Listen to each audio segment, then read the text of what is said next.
Hello all, welcome back to my channel. ఇది నిన్న night అంటే 31st మే నైట్ వర్షం పడిందండి వైజాగ్లో. చాలా అంటే చాలా ఉరుములు మెరుపులు, కొంచెం భయం కూడా వేసిందనమాట. సో వైజాగ్లో ఎంతమంది ఉన్నారో వాళ్ళకి తెలుస్తుంది నిన్న నైట్ ఎలా పడిందో వర్షం. ఆ వీడియో క్లిప్ ఇది.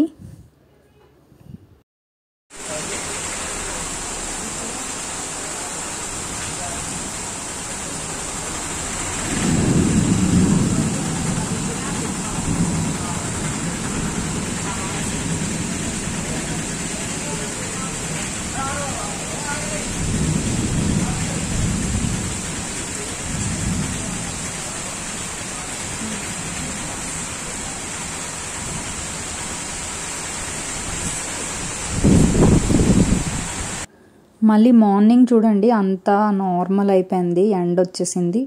మళ్ళీ వేడిగా అంతా నార్మల్ అన్నమాట. నైట్ ఏమీ జరగలేదు అన్నట్టు మళ్ళీ ఎండ వచ్చేసి అంతా నార్మల్ అయిపోయింది. చాలా వేడిగా ఉంటుందండి మాకైతే వైజాగ్లో. ఇంకా మార్నింగే మా నాజు డ్రాయింగ్ స్టార్ట్ చేసేసింది. దానికి ఏంటంటే ఏదైనా సరే కలర్ఫుల్గా చేసేస్తుంది అనమాట. అక్కడ ఇచ్చిన కలర్స్ కాకుండా ఏదైనా ఆ వస్తువు, యానిమల్ అయినా ఫ్రూట్ అయినా ఏదైనా కలర్ఫుల్గా చేసేస్తుంది. సో మార్నింగ్ బ్రేక్ఫాస్ట్కి అట్లు వేయడానికి, అట్లు దోశలు వాట్ ఎవర్. అయితే ఇది 2 డేస్కి సరిపోయే పిండి అండి.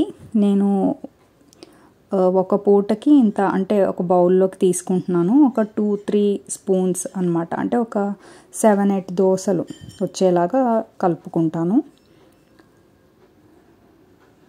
సో అది ఒక బౌల్లోకి తీసేసుకొని మళ్ళీ మిగిలింది ఫ్రిడ్జ్లో పెట్టేసుకుంటాను నెక్స్ట్ డే కోసం. సో కొంచెం పిండి గట్టిగా ఉంది, సో వాటర్ యాడ్ చేసుకుంటున్నాను. అండ్ వాము, అజ్వాన్ అంటారు కదా హిందీలో, వాము డైజెషన్కి మంచిది కదా, సో అది యాడ్ చేసుకుంటున్నాను. అండ్ కొంచెం టేస్ట్ కోసం కొంచెం సాల్ట్ కూడా యాడ్ చేసుకుంటాను. సో అంతా బాగా మిక్స్ చేసుకుందాం. ఎందుకంటే బాగా కలుపుకోవాలండి, లేదా ఉండలుండలుగా ఉంటే మనం దోశ వేస్తాం కదా ప్యాన్ మీద, అది విరిగిపోతూ ఉంటుంది అన్నమాట దోశలు. సో బాగా స్లోగా కొంచెం, అంటే కన్సిస్టెన్సీ మనకి ఎలా ఉండాలి అంటే ఇలా జారుడుగా ఉండాలన్నమాట కన్సిస్టెన్సీ. ఇంకా గట్టిగానే ఉంది, సో నేను కొంచెం వాటర్ యాడ్ చేసుకున్నాను. మరీ ఎక్కువ వాటర్ వేసుకోకూడదు, మరీ ఎక్కువ వేసుకుంటే పల్చగా అయిపోతుంది. ఇదిగోండి ఇలా ఇంత కన్సిస్టెన్సీ ఉంటే చాలు, అంటే ఇలా జారాలి. అలా ఉంటే దోశలు బాగా వస్తాయన్నమాట. సో బాగా మిక్స్ చేసుకుంటున్నాను. ఇంకా స్టవ్ ఆన్ చేసేసి లో ఫ్లేమ్లోనే ప్యాన్ పెట్టేసుకున్నాను. సో పక్కనే నేను ఇలా పెట్టేసుకుంటాను ఆనియన్ రబ్ చేసుకోవడానికి. ఇంకా కొంచెం ఆయిల్ వేసేసుకొని పక్కన పెట్టేసుకుంటాను. సో ప్యాన్ అన్నది హీట్ అయ్యాక లో ఫ్లేమ్లోనే పెట్టుకుంటానండి, చేయి కాలకుండా. ఆనియన్ ఒకటి ఫ్రెష్ ఆనియన్ కట్ చేసుకొని ఇలా దాని మీద రుద్దుతాను అనమాట. దోశ నీట్గా వస్తుంది కదా, చాలామందికి తెలిసే ఉంటుంది ఇది. ఇలా నీట్గా ఆ స్మెల్ బాగుంటుందండి. మీలో ఎంతమందికి ఇష్టం?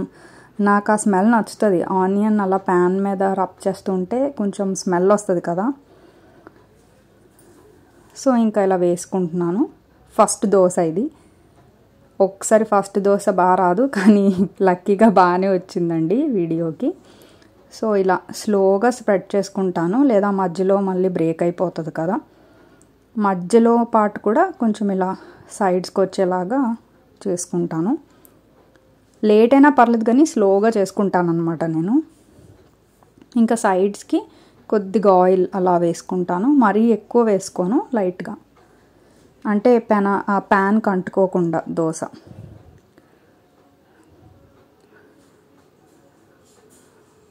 సో ఇంకా టర్న్ చేసేసుకుంటున్నాను.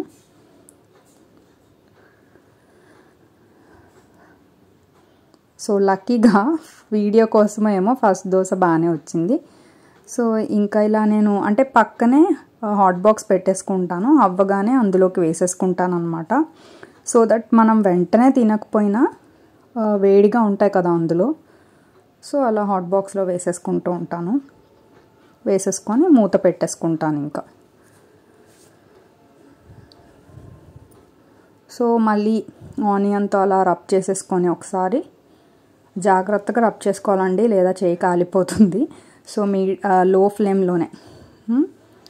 ఫ్లేమ్లోనే పెట్టుకొని ఆనియన్తో రబ్ చేసుకుంటున్నాను. ఇంకా మా నాజు నాకు ఆర్డర్ వేసింది చిన్న దోశ వేయమని. సో మా నాజు కోసం చిన్న దోశ వేస్తున్నాను.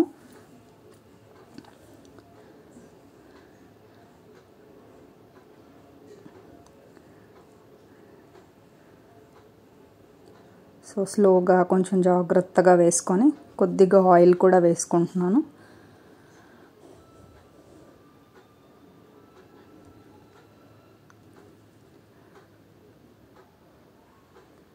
సో టర్న్ చేసుకున్నాక ఇలా ఉంది. మన నాజుకి ఏంటంటే మరీ బ్రౌన్ అయిపోకూడదు, కాలిపోయింది అనుకోండి. నాకైతే కాలిపోతే టేస్ట్ నచ్చుతుంది, నాజుకి నచ్చదు అనమాట. కొంచెం లైట్గానే ఉండాలంటది, లేదా బ్లాక్ అయిపోయింది తినను అంటది. సో అంతే, ఇంకా లైట్గా కాల్చి ఇంకా తీసేస్తాను.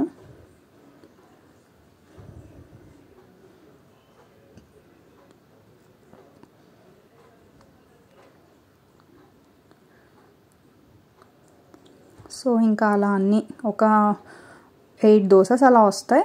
ఇంకా దాన్ని పల్లీ చట్నీతో ఎంజాయ్ చేస్తామన్నమాట. టిఫిన్ చాలా బాగుంటుంది. నేను మీకోసం ఈ పల్లీ చట్నీ కూడా ఎలా చేస్తానో వీడియో పెడతానండి.